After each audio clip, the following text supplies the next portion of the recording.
السلام عليكم ورحمة الله وبركاته. أعوذ بالله من الشيطان الرجيم. بسم الله الرحمن الرحيم.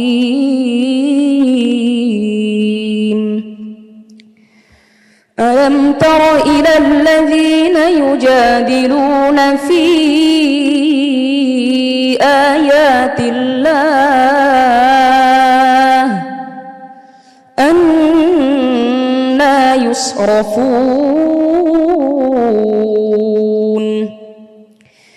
الذين كذبوا بالكتاب وبما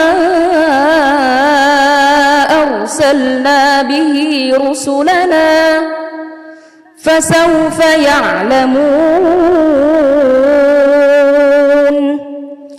إذ الأغلال في أعناقهم والسلاسل يسحبون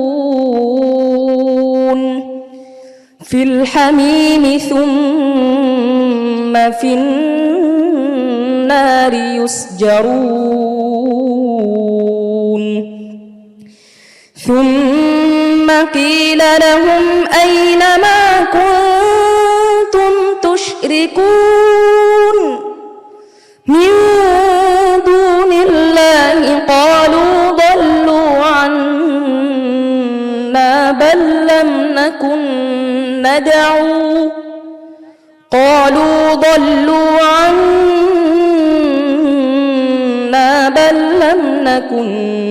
ندعو من قبل شيئا كذلك يضل الله الكافرين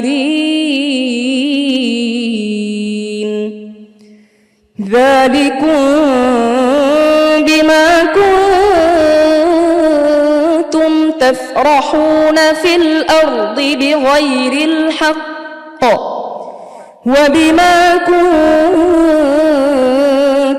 تمرحون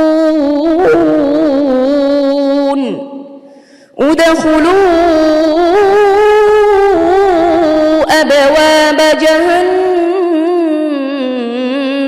خالدين فيها فبئس مثوى المتكبرين صدق الله مولانا العظيم. মাশাআল্লাহ। প্রিয় দর্শক, আমাদের প্রতিযোগী হুযাইফা অত্যন্ত চমৎকার কণ্ঠে আমাদেরকে তিলাওয়াত শোনালো। আমরা এবার তার তিলাওয়াত সম্পর্কে ছোট্ট করে মন্তব্য জানতে চাইব। উস্তাজ কারি খালিদ সাইফুল্লাহ, আপনার কাছ থেকে জানতে চাই, হুযাইফাকে যদি আজকে মার্কিং দেওয়ার কোনো সুযোগ থাকতো তাহলে আপনি কত নম্বর দিতেন? যেহেতু আজকে মার্কিং এর কোনো শীট বা কাগজ আমার কাছে নেই, ওই চিন্তাই আমার ছিল না যে তাকে কোনো মার্কিং আমাকে করতে হবে। আমি আসলে আজকে তার তেলাওয়াতের একজন শ্রোতা হিসেবে বলা যায়, মানে এটাকে কি বলে, ভক্ত বলা যায় এক ধরনের। এই ছোট ছোট পাখিদের আমরা আসলে ভক্ত হয়ে গিয়েছি। আমাদের সাথে যারা বিচারক আছেন, আমাদের প্রায় কথা হয় যে আমরা এই ছোট্ট ছোট পাখিদের এত সুন্দর কণ্ঠে কোরআন তেলাওয়াত, এটা আমরাই উল্টো আমরাই তাদের ভক্ত। তো আজকে তেলাওয়াত আমরা তাদের বিচারক হিসেবে না, বরং এই কোরআনের পাখিতে ভক্ত হয়ে তাদের তেলাওয়াত শুনেছি। আমরা এবার মন্তব্য শুনতে চাইবো উস্তাজ কারি আব্দুল্লাহ, আপনার কাছ থেকে আমরা জানতে চাই যে হুযাইফার আজকের তেলাওয়াতের মধ্যে আর আপনারা প্রশ্ন করলে যেই সুরে বা যেই স্টাইলে তেলাওয়াত করে তার মধ্যে পার্থক্য কি? আমার দৃষ্টিতে সে যে প্রত্যেকটা এপিসোড ছিল, আমার মনে হয় আমরা যে প্রশ্ন করেছি, কঠিন কঠিন প্রশ্ন, সেই প্রশ্নের উত্তরগুলো মনে হয় এখনকার যে সে ভালো দিয়েছে। আর হুযাইফার জন্য মাশাআল্লাহ তার একটা সুন্দর দিক হচ্ছে সে ছোট ছোট কাজ আছে না, অল্পের মধ্যে এটাকে একটা অলঙ্কিত করতে পারে। তার মানে বুদ্ধিমত্তা, তারপরে তার আওয়াজ, তো এটা তার ভালো দিক। তো যাই হোক হুযাইফা, তোমার জন্য অনেক শুভকামনা, সামনে এগিয়ে যাও, আমরা চাই শেষ পর্যন্ত থাকো ইনশাআল্লাহ। এবার মন্তব্য করছেন উস্তাজ কারি আবুল হুসাইন। উস্তাজ, আপনার কাছে জানতে চাই, হুযাইফার আজকের তেলাওয়াত আপনার কাছে কেমন লেগেছে? আপনি নিশ্চয়ই জানেন আমি তার তেলাওয়াতে একটু দুর্বল। জি জি, মানে নিজে রক্ষা করতে পারি না, তেলাওয়াতের সুরে তার বুঝতে নাই, তার স্কেল।